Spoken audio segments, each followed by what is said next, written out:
കർത്താവരോട് ഒരു നാണയം ചോദിച്ചു. എന്നിട്ട് കർത്താവ് അവരോട് പറഞ്ഞു, ഈ നാണയത്തിന് മുകളിൽ ആരുടെ ചിത്രമാണ്? എന്തോ പറഞ്ഞു, അത് കൈസറിൻ്റെ ചിത്രമാണ്. കർത്താവ് ബുദ്ധി ഉപയോഗിച്ചാണ് ഈ കാര്യം ടാക്കിൾ ചെയ്യുന്നതെന്ന് നമുക്ക് തോന്നും. പക്ഷെ ബുദ്ധി മാത്രമല്ല കർത്താവ് ഉപയോഗിച്ചിരിക്കുന്ന ഒരു പ്രവചനം കൂടിയാണ്. ആരുടെ പതിപ്പാണ്, സ്റ്റാമ്പാണ് നിങ്ങൾക്ക് ഈ നാണയത്തിൽ കാണാനായിട്ട് സാധിക്കുന്നത്? കൈസറുടെ. അപ്പം നിങ്ങൾ കൈസറുടെ അടിമത്വം ഓൾറെഡി സ്വീകരിച്ചു കഴിഞ്ഞു. അതുകൊണ്ടാണല്ലോ ആ നാണയം നിങ്ങൾ ഉപയോഗിക്കുന്നത്. നിങ്ങൾ കൈസറിൻ്റെ അടിമത്വം സ്വീകരിച്ചില്ലായിരുന്നെങ്കിൽ കൈസറിനെ മാത്രമല്ല, കൈസറിൻ്റെ നാണയത്തെയും നിങ്ങൾ ഒഴിവാക്കിയാൽ. നിങ്ങൾ ദ്രവ്യാഗ്രഹത്തിന് കീഴ്പ്പെട്ടിരിക്കുകയാണ്. നിങ്ങൾ കൈസറിൻ്റെ നാണയത്തിന് കീഴ്പ്പെട്ടിരിക്കുക. കൈസർ നിങ്ങൾ ഓൾറെഡി വിലയ്ക്ക് മേടിച്ചിരിക്കുകയാണ്. എൻ്റെ കൂടെ നിൽക്കാനുള്ള ബലം നിങ്ങൾക്കുണ്ടോ മക്കളെ? ഞങ്ങൾക്ക് ഇനി കൈസറിൻ്റെ നാണയം വേണ്ട. നമ്മളെ ദണ്ഡി മാർച്ച് നടത്തിയ ഗാന്ധിജി പറഞ്ഞ കാര്യം, നമുക്കിനി പുറത്തുനിന്ന് വരുന്ന സ്വദേശത്തിലുള്ള കാര്യങ്ങൾ മാത്രമേ ഞങ്ങൾ ഉപയോഗിക്കുള്ളൂ. പുറത്തുനിന്ന് വരുന്ന ഉപ്പു, പുറത്തുനിന്ന് വരുന്ന തുണിയൊന്നും ഞങ്ങൾ ഉപയോഗിക്കില്ല. ഞങ്ങൾ തന്നെ തുണി നെയ്യും, ഞങ്ങൾ തന്നെ പോയി ഉപ്പുണ്ടാക്കും. നിങ്ങൾക്ക് നിങ്ങളുടെ തന്നെ ഒരു നാണയം ഉണ്ടാക്കാനുള്ള ധൈര്യമുള്ളവരാണോ? അങ്ങനെയാണെങ്കിൽ നിങ്ങൾ വന്നിട്ട് എന്നോട് പറയും, നിങ്ങളൊരു നാണയം കാണിക്കും എന്ന് വെച്ച്. നിങ്ങൾക്ക് ധൈര്യമുണ്ടോ ഞങ്ങളെ കൂടെ നിൽക്കാൻ? ഞാൻ രാജാവാണ്, ഓക്കെ, ഞാൻ രാജാവാകും, നമ്മൾ ഇവിടെ ഭരിക്കും. പക്ഷെ നിങ്ങൾക്ക് അതിനുള്ള ധൈര്യം ഇതുവരെ ആയില്ല. നിങ്ങളെ തന്നെ എന്ത് ചെയ്തിരിക്കുകയാണ്? കൈസർക്ക് വിറ്റു കൊടുത്തിരിക്കുകയാണ്. നിങ്ങളെ തന്നെ പണത്തിന് വിട്ടുകൊടുത്തിരിക്കുകയാണ്. കാരണം നിങ്ങൾക്ക് നിങ്ങളുടെ സുഖ സൗകര്യങ്ങളൊന്നും മുടക്കാൻ വയ്യ. നിങ്ങൾക്ക് വാസ്തവത്തിൽ എൻ്റെ കൂടെ നിന്നിട്ട് പൊരുതാനുള്ള കഴിവുള്ളവരൊന്നും അല്ല നിങ്ങൾ. കർത്താവ് പറയാണ്, ഞാൻ വെറും ഇസ്രായേലിൻ്റെ രാജാവായിരിക്കുന്നത് മെസ്സി ആണെങ്കിൽ തന്നെ നിങ്ങൾക്ക് എൻ്റെ കൂടെ നിൽക്കാനുള്ള യോഗ്യതയില്ല മക്കളെ. ആ കൈസർക്ക് നിങ്ങൾ നാണയം കൊടുക്കുന്ന കാര്യമാണ് ചോദിക്കുന്നത്. നിങ്ങൾ വാസ്തവത്തിൽ ചോദിക്കേണ്ടത് എന്താണ്? കൈസറിൻ്റെ നാണയം ഞങ്ങൾ ഉപയോഗിക്കണോ വേണ്ടയോ എന്നാണ്. കൈസറിൻ്റെ നാണയം നമുക്ക് വേണ്ട എന്ന് പറയാനുള്ള ധൈര്യമില്ലല്ലോ. കാരണം ആ നാണയം കൊടുത്താലേ സാധനങ്ങൾ കിട്ടുള്ളൂ അല്ലേ? അപ്പോൾ കൈസർക്ക് കരം കൊടുക്കുന്ന വീതം എന്നുള്ള ചോദ്യത്തെ തന്നെ കർത്താവ് ചോദ്യം ചെയ്യാണ്. ഇതൊരു പുതിയ വെളിപ്പാടായിരിക്കും ചില ആളുകൾക്ക്. കാരണം എന്താ വെച്ചാൽ നമ്മൾ ഈ ഏതൊക്കെയോ ആളുകൾ എഴുതിയ കോമൻട്രി അല്ലാതെ വാസ്തവത്തിൽ ഈ ബൈബിളിൻ്റെ പശ്ചാത്തലവും കാര്യങ്ങളും വെച്ചിട്ട് ഇതൊന്നും പഠിക്കാറില്ല. ഇത് പുതിയ വെളിപ്പാടായിരിക്കും. പക്ഷെ നിങ്ങൾ നല്ലോണം പരിശോധിച്ച് നോക്കിയോ, ക്രേഗ് കിന്നറിൻ്റെ കോമൻട്രി വെച്ച് പരിശോധിച്ച് നോക്കിയോ, നിങ്ങൾക്ക് ഈ അർത്ഥം തന്നെ കിട്ടും. അതിൽ ഇങ്ങനെ വെളിച്ചത്തിൽ എഴുതിയിട്ടില്ല, ഈ സ്റ്റൈലിൽ അവർ എഴുതിയിട്ടില്ല. പക്ഷേ ഞാനിത് പറയുമ്പോൾ നിങ്ങൾക്ക് ഒരു പുതിയ അറിവായിട്ട് തോന്നും. ഇതൊരു പുതിയ അറിവല്ല. അവർ കൈസർക്ക് കരം കൊടുക്കുന്നു എന്ന് പറയുമ്പോൾ അവർ ഓൾറെഡി കൈസറിൻ്റെ അടിമത്വം അംഗീകരിച്ച് കഴിഞ്ഞു. കർത്താവ് പറയാണ്, നിങ്ങൾ ഓൾറെഡി കൈസറിൻ്റെ അടിമത്വം അംഗീകരിച്ച് കഴിഞ്ഞു. അതുകൊണ്ടാണ് ഈ പണം നിങ്ങൾ ഇപ്പോഴും ഉപയോഗിക്കുന്നത്. ഇതിൻ്റെ മുകളിൽ ആരുടെ പതിപ്പാണ്? കൈസറിൻ്റെ പതിപ്പാണ്. അപ്പോൾ കൈസർക്കുള്ളത് ആർക്ക് കൊടുക്കുക? കൈസർക്ക് കൊടുക്കുക. നിങ്ങൾ കൈസറിൻ്റെ അടിമയാണെങ്കിൽ നിങ്ങൾ കൈസറിൻ്റെ പണം ആർക്ക് കൊടുക്കുക? കൈസർക്ക് കൊടുക്കുക. ദൈവത്തിനുള്ളത് ദൈവത്തിന് കൊടുക്കുക. ദൈവത്തിനുള്ളത് ആരാണ്? നിങ്ങളാണ് ദൈവത്തിനുള്ളത്. ദൈവത്തിൻ്റെ ഇൻഹെറിറ്റൻസ് എന്ന് ദൈവം വിളിച്ചിരിക്കുന്നത്, ദൈവത്തിൻ്റെ സമ്പത്ത് എന്ന് ദൈവം വിളിച്ചിരിക്കുന്നത്, ദൈവത്തിൻ്റെ പൊസഷൻ എന്ന് ദൈവം വിളിച്ചിരിക്കുന്നത് ഇസ്രായേൽ മക്കളെയാണ്. ദൈവത്തിൻ്റെ സ്വന്തം സ്വരൂപത്തിലും സാദൃശ്യത്തിലും ദൈവം സൃഷ്ടിച്ചിരിക്കുന്ന മാനവരാശിയാണ്. അങ്ങനെയുള്ള നിങ്ങളിൽ ആരുടെ ഇമേജാണ് വേണ്ടത്? നിങ്ങളുടെ ഹൃദയത്തിൽ വാസ്തവത്തിൽ വേണ്ടത് ദൈവത്തിൻ്റെ ഇമേജാണ്. ആ ദൈവത്തിൻ്റെ ഇമേജ് സൃഷ്ടിക്കപ്പെട്ട വ്യക്തികളാണ് നിങ്ങളെങ്കിൽ നിങ്ങൾ ആർക്ക് കൊടുക്കണം? ദൈവത്തിന് കൊടുക്കണം. ദൈവത്തിനുള്ളത് ദൈവത്തിന് കൊടുക്കുവിൻ. ദൈവത്തിന് ആരാധന മാത്രമല്ല കൊടുക്കേണ്ടത്, നിങ്ങൾ തന്നെ ദൈവത്തിൻ്റെ സാക്ഷികളും സൃഷ്ടികളും ദൈവത്തിൻ്റെ സ്വരൂപത്തിലുള്ളവരുമാണ്. നിങ്ങളെ തന്നെ നിങ്ങൾ എന്ത് ചെയ്യണം? ദൈവത്തിന് കൊടുക്കണം. ഇത് വേറെ പലരും നിങ്ങൾ പറഞ്ഞിട്ടുണ്ടാവും. നിങ്ങളെ തന്നെ നിങ്ങൾ ദൈവത്തിന് വാസമായിട്ട് കൊടുത്തിരുന്നെങ്കിൽ, നിങ്ങൾ പറയുന്നത് ഞങ്ങൾ വേർപെട്ടവരാണ്, ഞങ്ങൾ സദൂക്യരെ പോലെ കോംപ്രമൈസ് ചെയ്യുന്നവരല്ല, റോമക്കാരുമായിട്ട് ചുങ്കക്കാരെ പോലെ കോംപ്രമൈസ് ചെയ്യുന്നവരല്ല എന്ന് നിങ്ങൾ പറയുന്നു. നിങ്ങൾ വാസ്തവത്തിൽ ദ്രവ്യാഗ്രഹം ഇല്ലാത്തവരും നിങ്ങളെ തന്നെ ദൈവത്തിന് വേണ്ടി പൂർണ്ണമായിട്ടും വിനിയോഗിക്കുകയും ചെയ്ത വ്യക്തികളായിരുന്നെങ്കിൽ ഈ ചോദ്യം തന്നെ നിങ്ങളുടെ മനസ്സിൽ വരില്ലാടോ. കൈസർക്ക് കരം കൊടുക്കണോ വേണ്ടയോ, ടാക്സ് കൊടുക്കണോ വേണ്ടയോ, പുതിയ ടാക്സ് നിയമങ്ങൾ വന്നു, ആ ടാക്സിൻ്റെ നിയമങ്ങൾ പാലിക്കണോ വേണ്ടയോ എന്നുള്ള ചോദ്യം തന്നെ നിങ്ങളുടെ മനസ്സിൽ വരില്ല. നിങ്ങൾ പണത്തോട് അട്രാക്റ്റഡ് ആയിട്ട് പണം നിങ്ങളുടെ ദൈവമായി മാറിയിരിക്കുക. നിങ്ങളുടെ ഹൃദയത്തിൽ പണം എന്ന് പറയുന്ന ഒരു വിഗ്രഹമാണ്. അത് 23-ാം അധ്യായത്തിൽ കർത്താവ് പറയും, നിങ്ങൾക്ക് വിഗ്രഹങ്ങളുണ്ട്. നിങ്ങൾ റോമക്കാരെ നോക്കി പറയുന്നു അവർക്ക് വിഗ്രഹങ്ങളുണ്ടെന്ന്. വിജാതീയരെ നോക്കി പറഞ്ഞ അവർക്ക് വിഗ്രഹങ്ങളുണ്ടെന്ന്, യവനക്കാരെ നോക്കിയിട്ട് പറഞ്ഞ അവർക്ക് വിഗ്രഹങ്ങളുണ്ടെന്ന്.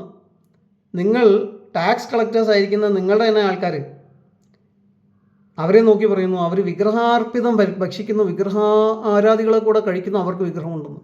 പക്ഷെ നിങ്ങളുടെ അകത്താണ് യഥാർത്ഥ വിഗ്രഹമാകുന്ന ദ്രവ്യാഗ്രഹം ഇരിക്കുന്നത്. നിങ്ങളുടെ ഹൃദയത്തിനകത്ത് നിങ്ങൾ റോമിൻ്റെ പണത്തെയും റോമിൻ്റെ പണം കൊണ്ട് സമ്പാദിക്കാൻ പറ്റുന്ന സകലത്തെയും സ്ഥാപിച്ചിരിക്കുക. ഇതേമാതിരി ഡോളർ മനസ്സിൽ സ്ഥാപിച്ചു വെച്ചിരിക്കുന്ന ദൈവങ്ങളുണ്ട് അമേരിക്കയിൽ, ഇതേമാതിരി ഭാരതത്തിലുമുണ്ട്. അപ്പോൾ ഒരു ടാക്സ് നിയമം വന്നു കഴിഞ്ഞാൽ അവരുടെ പ്രശ്നം തുടങ്ങും. അവർ പിന്നെ ഇങ്ങനെ ഉയർക്കാൻ തുടങ്ങും. പിന്നെ പറയും അത് ക്രിസ്തീയ സഭയ്ക്കെതിരെയാണ്, ദൈവത്തിനെതിരെയാണ്. ദൈവം ഇവിടുത്തെ ടാക്സ് നിയമങ്ങൾക്ക് വേണ്ടി വന്നതല്ല. അതാദ്യം നിങ്ങൾ മനസ്സിലാക്കി.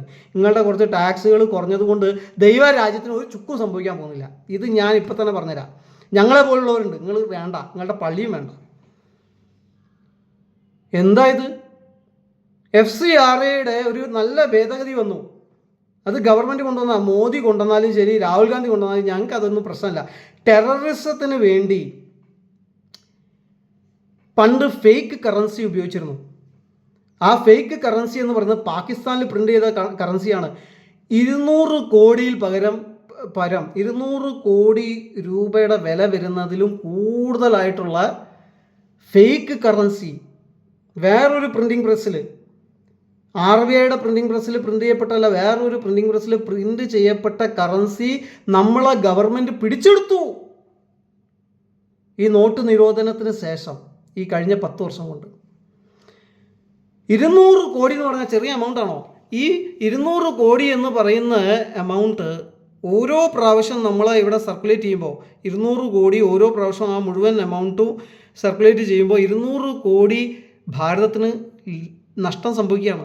ഇത് കോടിക്കണക്കിന് പ്രാവശ്യം, അല്ല ലക്ഷക്കണക്കിന് പ്രാവശ്യം, അല്ലെങ്കിൽ ആയിരക്കണക്കിന് പ്രാവശ്യമെങ്കിലും ഈ മുഴുവൻ പൈസയും ഭാരതത്തിൽ ഓരോ ട്രാൻസാക്ഷന് വേണ്ടിയിട്ട് എന്താ പറയുക ഉപയോഗിച്ച് കാണും.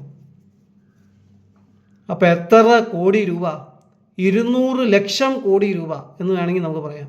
അതൊരു ചെറിയ എമൗണ്ട് ആയിരിക്കും. അത്രയും ലക്ഷം കോടി രൂപ ഭാരതത്തിന്, നിങ്ങളുടെ നാടിന്, എൻ്റെ നാടിന്, നമ്മുടെ നാട്ടിന് നഷ്ടം വരുത്തി ഈ ഫേക്ക് കറൻസി എന്ന് പറയുന്നത്. അതിനെ ഒഴിവാക്കാൻ വേണ്ടി നമ്മളെ ഗവൺമെൻറ് ഇൻ്റലിജൻസ് റിപ്പോർട്ട് പ്രകാരം നോട്ട് നിരോധനം ഏർപ്പെടുത്തി. ആ നോട്ട് നിരോധനം ഏർപ്പെടുത്തിയുകൊണ്ടാണ് ഈ 200 കോടിയിൽ പരമുള്ള ഫേക്ക് നോട്ട് പിന്നെ നമുക്ക് കിട്ടിയത്. അത് ഏർപ്പെടുത്തിയില്ലെങ്കിൽ നമുക്കത് കിട്ടൂലേ? ഏർപ്പെടുത്തിയില്ലെങ്കിലും കിട്ടും, പക്ഷെ ടൈം എടുക്കും. 200 കോടിയിൽ പരം ഫേക്ക് കറൻസി US-ൻ്റെയോ അല്ലെങ്കിൽ ജർമ്മനിയുടെയോ അല്ലെങ്കിൽ ബ്രിട്ടൻ്റെയോ ഒരു ഫേക്ക് കറൻസി എവിടെയെങ്കിലും പ്രിൻ്റ് ചെയ്യാൻ പറ്റുമോ ലോകത്തിൽ? പറ്റില്ലല്ലോ. അങ്ങനെ പ്രിൻ്റ് ചെയ്താൽ US എക്കോണമിക്ക് അത് ബാധിക്കും. അത് വേൾഡ് എക്കോണമിയെ ബാധിക്കും.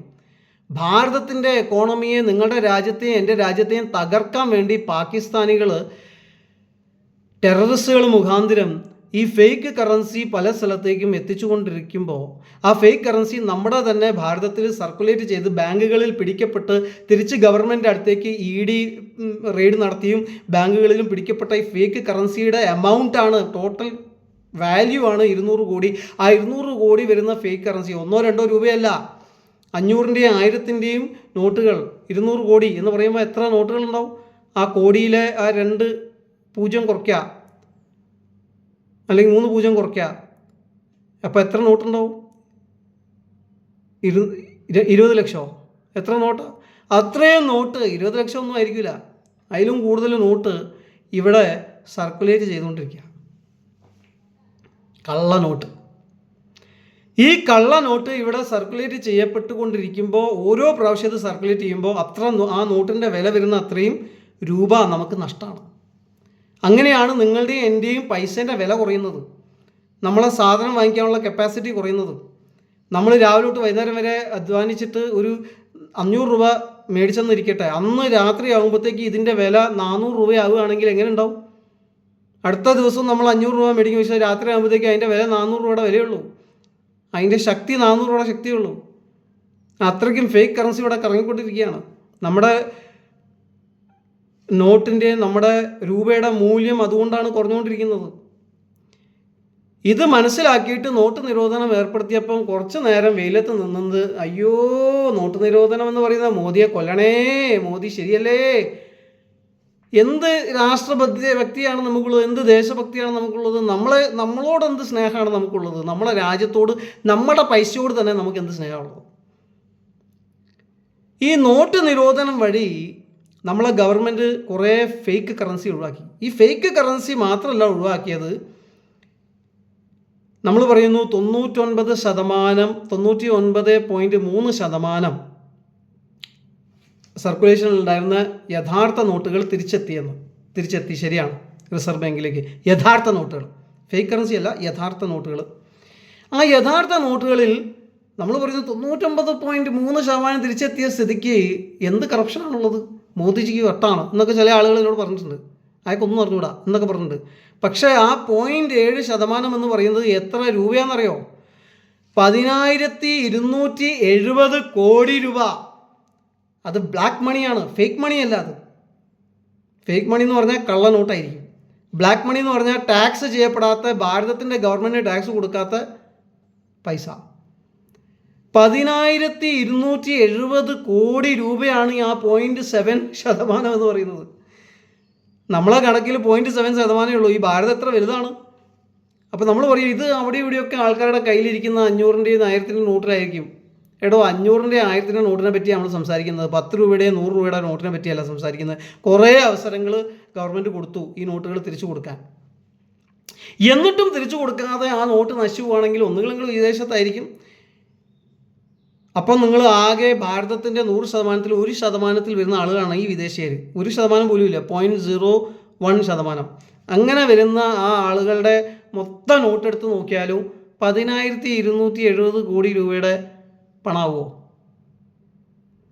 നിങ്ങൾ 10,270-ൽ 9,270 കോടി ആയെന്ന് കൂട്ടിക്കോ. എന്നാലും ഒരു 1000 കോടി രൂപ, അത് അത്രയും ഞാൻ കൂട്ടുന്നുള്ളൂ. അതിൻ്റെയും ദശാംശം എന്ന് പറഞ്ഞാൽ 10,270 കോടി രൂപയുടെ ദശാംശം മാത്രമേ ഞാൻ കൂട്ടുന്നുള്ളൂ. 1000 കോടി രൂപ മാത്രമേ ഞാൻ കൂട്ടുന്നുള്ളൂ. 1000 കോടി രൂപ ബ്ലാക്ക് മണി ഭാരതത്തിലുണ്ട് എന്നിരിക്കട്ടെ. ഓരോ പ്രാവശ്യം ഈ ബ്ലാക്ക് മണി കറങ്ങുമ്പോൾ എത്ര ബ്ലാക്ക് മണി ഉണ്ടാവും? ഈ ബ്ലാക്ക് മണി എന്ന് പറയുന്നത് നോട്ടിൻ്റെ രൂപത്തിലുള്ള ബ്ലാക്ക് മണിയാണ്. ട്രാൻസാക്ഷനിൽ ബ്ലാക്ക് മണി നടക്കുന്നുണ്ട്, അത് നമുക്കറിയാം. 100 രൂപയ്ക്ക് നമ്മൾ ഒത്തിട്ട് 20 രൂപ നമ്മൾ സ്റ്റാമ്പ് പേപ്പറിൽ കാണിച്ചിട്ട് നടത്തുന്ന ട്രാൻസാക്ഷൻ ഉണ്ട്, അതും ബ്ലാക്ക് മണിയാണ്. ആ ബ്ലാക്ക് മണി ഇതിനേക്കാൾ അപ്പുറത്താണ്. അത് നമുക്ക് കാൽക്കുലേറ്റ് ചെയ്യാനേ പറ്റില്ല. പക്ഷേ കാൽക്കുലേറ്റ് ചെയ്യാൻ പറ്റുന്ന ബ്ലാക്ക് മണിയാണ് ഈ 100-ൻ്റെയും ഈ 1000-ൻ്റെയും 500-ൻ്റെയും നോട്ടിൻ്റെ രൂപത്തിൽ കിടക്കുന്നത്. ആ 1000-ൻ്റെ നോട്ടെന്ന് പറയുന്നതും ആ 500-ൻ്റെ നോട്ടെന്ന് പറയുന്നത് ബ്ലാക്ക് നോട്ടാണ്. ആ ബ്ലാക്ക് മണി 1000 കോടി രൂപ ഭാരതത്തിൽ ഓരോ പ്രാവശ്യം കറങ്ങിക്കൊണ്ടിരിക്കുക. വെറുതെ അല്ല പിണറായിൻ്റെ കടം കൂടുന്നത്, മനസ്സിലായോ? ഈ ബ്ലാക്ക് മണി ഇവിടെ ഇങ്ങനെ കറങ്ങാണ്. ഇതിന് ടാക്സ് ഇല്ല, ഇത് ശരിയായ മണിയല്ല, ഇതിന് അതിൻ്റെ വാല്യൂ ഇല്ല. പക്ഷെ ഇത് ആർക്കും അറിഞ്ഞൂടാ. അപ്പോൾ 1000 കോടി രൂപയുടെ ആ ബ്ലാക്ക് മണി എന്ന് പറയുന്നത് 10,270 കോടിയാണ് ശരിക്കുള്ള എമൗണ്ട്. ആ എമൗണ്ട് തിരിച്ചെത്തിയില്ല, എവിടെയൊക്കെയോ ഒളിപ്പിച്ചു വെച്ചിരിക്കുകയായിരുന്നു. വോട്ടുകൾ മേടിക്കാനോ, സ്ത്രീ പീഡനത്തിന് വേണ്ടിയിട്ടോ, പ്രോസ്റ്റിറ്റ്യൂഷന് വേണ്ടിയിട്ടോ, ഡ്രഗ് ട്രാഫിക്കിങ്ങിന് വേണ്ടിയിട്ടോ, ഹ്യൂമൻ ട്രാഫിക്കിന് വേണ്ടിയിട്ടോ, ഇതൊന്നും സഭയുടെ കാര്യങ്ങൾക്ക് വേണ്ടി ഉപയോഗിക്കാനല്ല വെച്ചിരുന്നത്. ഏതൊക്കെയോ റൗഡികൾ, പിശാചുക്കൾ, തീവ്രവാദികൾ അവർക്ക് വേണ്ടി നമ്മളെ കൊല്ലാൻ, നമ്മളെ ഉപദ്രവിക്കാൻ, നമ്മുടെ എക്കണോമിയെ തകർക്കാനും വേണ്ടി, പാപങ്ങൾ ചെയ്യാൻ വേണ്ടി ഉപയോഗിക്കാൻ വേണ്ടിയിട്ട് വെച്ചിരുന്ന പണം, അതിൻ്റെ വാല്യൂ, അതിൻ്റെ മൂല്യം ശൂന്യമായിപ്പോയി, ഇല്ലാതായിപ്പോയി. 10,270 കോടി രൂപയുടെ ബ്ലാക്ക് മണി തീർന്നു അന്ന്. മനസ്സിലായോ? നോട്ട് നിരോധനം കൊണ്ട് 200 കോടി രൂപയുടെ ഫേക്ക് കറൻസിയും തീർന്നു. 10,270 കോടി രൂപയുടെ ബ്ലാക്ക് കറൻസിയും തീർന്നു. ബ്ലാക്ക് കറൻസി നോട്ട് എന്ന് വേണമെങ്കിൽ നമ്മൾ പറയാം. അല്ലാതെയുള്ള ബ്ലാക്ക് ട്രാൻസാക്ഷൻ നടക്കുന്നത് അത് വേറെ ബ്ലാക്ക് മണിയാണ്. ഇൻകം ടാക്സ് കൊടുക്കാതെ നമ്മൾ നടക്കുന്ന, സെയിൽ ടാക്സ് കൊടുക്കാതെ നമ്മൾ നടത്തുന്ന എല്ലാ ട്രാൻസാക്ഷനും ബ്ലാക്ക് മണിയാണ്. ഇതൊക്കെ കറക്റ്റായിട്ട് നടക്കുന്ന സ്ഥലമാണ് അമേരിക്ക. അതുമായിട്ട് അവരുടെ ഒരു ഡോളറുമായിട്ട് നമുക്ക് എങ്ങനെ കമ്പയർ ചെയ്യാൻ പറ്റും? അതുകൊണ്ടാണ് അവരുടെ ഡോളർ സ്ട്രോങ് ആയിട്ടിരിക്കുന്നത്. അപ്പോൾ ബ്ലാക്ക് മണിയും ഫേക്ക് മണിയും ഒഴിവാക്കിയ ആ ഗവൺമെൻറ്, ടെററിസ്റ്റിൻ്റെ കംപ്ലീറ്റ് നട്ടൽ ഒടിച്ച ആ ഗവൺമെൻറ് ഈ 10 കൊല്ലം കൊണ്ട് ഇനി ടെററിസം ഇല്ലാതായി, ഇല്ലയ്ക്ക് തുല്യമായി. അങ്ങനെ ഇരിക്കുന്ന സമയത്ത് ട്രസ്റ്റുകൾ വഴി, സൊസൈറ്റികൾ വഴി ഈ പല നാടുകളിൽ നിന്നും നാർക്കോട്ടിക്സിൻ്റെയും ഡ്രഗ്സിൻ്റെയും ഈ സ്ത്രീകളെ ട്രാഫിക് ചെയ്തിട്ടുള്ള പൈസയും അതൊക്കെ ബ്ലാക്ക് മണിയാണോ? വേറെ നാടുകളിലുള്ള ബ്ലാക്ക് മണി, അത് ട്രസ്റ്റുകളിൽ വഴി